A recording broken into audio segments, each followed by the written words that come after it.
Valstybės kontrolė pateikė savo išvadas dėl 2023 metų valstybės ataskaitų rinkinio ir 6 išteklių fondų – privalomojo sveikatos draudimo, valstybinio socialinio draudimo, garantinio, ilgalaikio darbo išmokų, pensijų anuitetų ir rezervinio stabilizavimo ataskaitų rinkinių.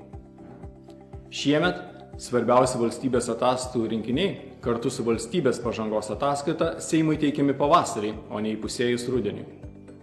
Naujos įstatymo nuostatos leidžia veiklos rezultatus susijęti su finansiniais duomenimis. Tai svarbu, formuojant ateinančių metų valstybės biudžetus.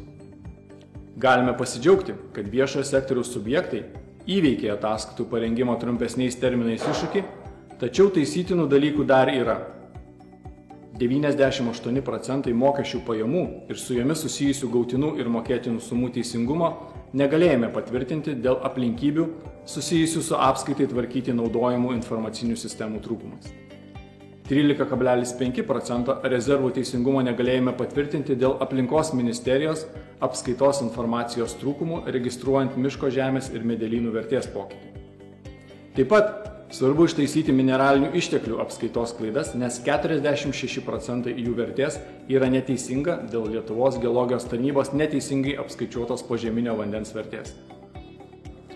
Atlikdama valstybės metinių ataskaitų rinkinio auditą, valstybės kontrolė turėjo vertinti informaciją pateiktą valstybės pažangos ataskaitoje, tačiau ji nustatytų terminą auditoriams pateikta nebuvo.